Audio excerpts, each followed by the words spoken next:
Bonjour à vous, bonjour à toi, salut à toi. Alors aujourd'hui je voulais faire une vidéo en lien justement avec la thématique des traumas, mais avec quelque chose d'assez concret, qui est déjà deux choses, de passer de la victime à se responsabiliser. C'est un élément qui est important, et puis surtout le sujet que j'ai envie de parler, de transmettre, c'est aussi ça. C'est aussi de transmettre avec ma propre expérience et peut-être les vibrations qui vont avec. C'est comment les situations que l'on vit au présent réveillent nos traumas. Et justement le lien avec la victime versus la responsabilisation, c'est qu'en fait, on peut avoir tendance à se sentir victime de ce qui se passe dans le quotidien. Mais la sagesse, c'est de se responsabiliser et de voir que ce que l'on vit a un sens, ce que l'on vit est là sur notre chemin, on est capable de le surmonter. Tout ce qui nous est amené sur notre chemin, on est capable de le surmonter. Et pourquoi je parle de la victime ? Je vais commencer peut-être par un exemple de ce que j'ai vécu hier, qui c'est un exemple parmi tant d'autres, qui peut paraître anodin, mais qui peut, je vais essayer de pas bouger et tenir le téléphone avec les deux mains, et qui peut justement réveiller les traumas et surtout des mécanismes de défense. Alors je m'explique. Hier, c'était quelque chose de tout bête, je devais aller signer mon contrat pour mon nouveau travail fixe. Et puis, on m'avait un peu vendu comme quoi j'allais avoir un meilleur salaire, etc. etc. Donc moi, je m'attendais à dire, bon, ok, dans ma tête, c'est mon mental, je vais avoir tant de francs. Puis au moment où je vais le signer, grosse frustration, grosse colère. Parce que, en fait, c'était un petit peu du pipeau, ce qu'on m'avait dit. Je sais pas, c'était... Voilà. Donc, qu'est-ce qui s'est passé en moi ? Et je l'ai pas su tout de suite, mais en moi est monté, je suis en colère, une frustration, une colère tournée envers la personne qui m'avait dit ça, une colère envers tout le monde, ou voilà, un petit peu vraiment un fort sentiment de rage, de colère. Et ça, en fait, ça venait me réveiller des choses sans pouvoir mettre une situation traumatique directement en lien dans l'enfance. Ça juste que ça m'a réveillé, probablement. Mais oui, très certainement, parce que j'ai vécu d'autres choses comme ça, mais ça m'a réveillé quelque chose à l'intérieur de moi, et vraiment en mode l'enfant intérieur, le petit garçon qui est à l'intérieur de moi, qui a vécu des blessures et tout ça, qui est en mode non mais c'est violent ce qui se passe, j'ai pas envie de m'incarner sur cette terre, j'en ai marre, je me sens lésé, je me sens blessé. Et donc du coup il y a vraiment cet enfant qui hurlait au fond de moi. Et il faut savoir que ça m'est pas arrivé dans cette situation-là, mais ça m'est arrivé dans d'autres situations. Et c'est un phénomène que l'on parle chez les adultes aussi, hein, ça se passe, et chez les enfants. Je parlerai aussi des mécanismes de protection, c'en est un. C'est le mécanisme de dissociation. Il y a eu une autre situation une fois, quelques mois plus tôt, où j'ai su que je n'avais pas cet emploi, et pourtant que je l'avais senti au fond de mon cœur, je sentais que c'était ça. Et ce moment-là, j'ai fait ce qu'on appelle une dissociation, et les enfants le font beaucoup. Quand il y a une trop forte émotion qui est là, parce que souvent c'est ça, là il y a une émotion qui est là, ça vient réveiller des choses, c'est ce qu'on appelle un trigger, une situation dans le moment qui vient réveiller les choses, et on peut avoir un réflexe qui est je me coupe de mon corps, c'est une dissociation, donc je me coupe de mon corps physiquement je ne suis plus dans mon corps parce que c'est trop fort pour ne pas ressentir, et c'est un mécanisme que beaucoup d'enfants qui ont vécu des traumas, et que moi enfant je l'ai beaucoup fait sans me rendre compte, et que j'arrive à mettre un mot maintenant, c'est vraiment euh, ben, c'est trop fort, je ne peux pas, et je me coupe de mon ressenti.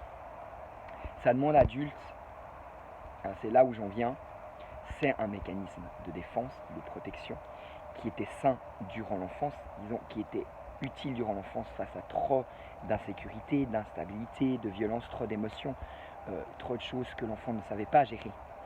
Mais c'est là où on devient adulte et on se responsabilise, c'est qu'au lieu d'être dans, par exemple, ma situation, de dire « Oh purée, la vie me veut du mal, j'en ai marre de ce qui se passe », c'est de se dire « Qu'est-ce que je vis ?»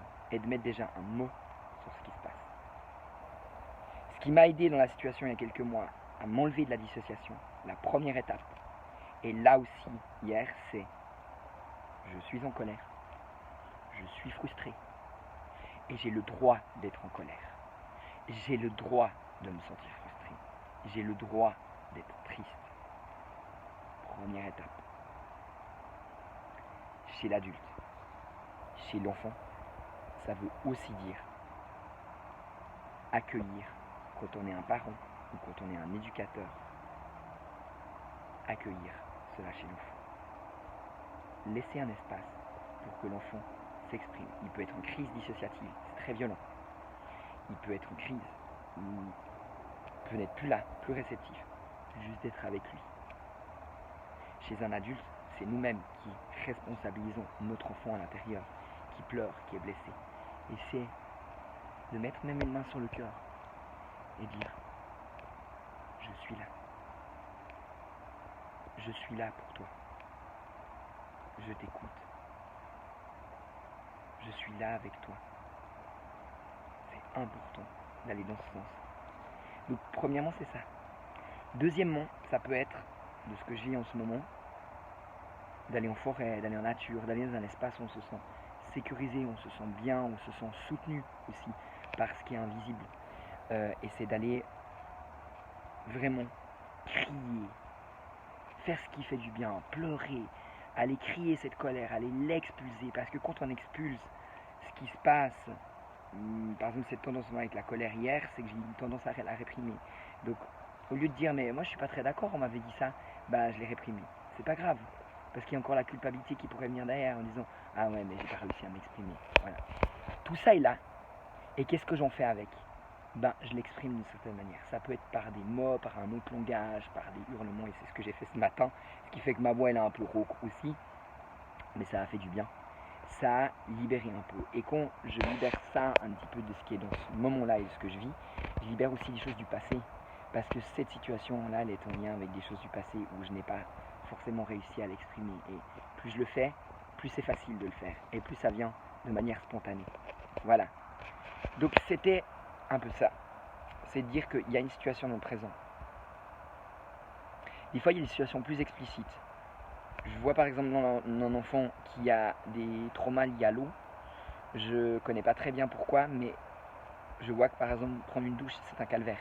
Ça va lui réveiller ça. Et il peut partir en dissociation. Il peut complètement partir, complètement n'être plus là, plus dans son corps. Et ô combien moi je l'ai fait enfant et adulte, je le fais encore par moments. Mais la sagesse, c'est de détecter cela, d'être conscient de cela. Dire ok, je vois ça.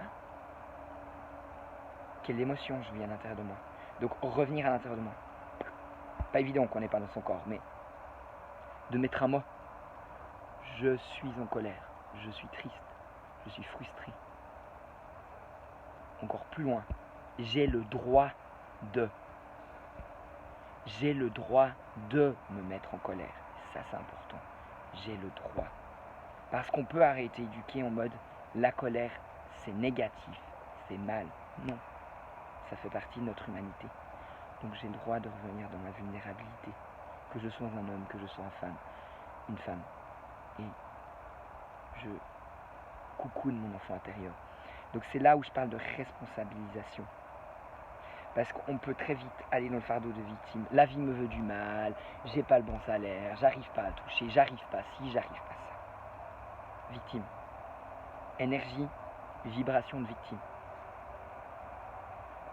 On switch, je me prends en charge. Et là, ça change tout. Un enfant,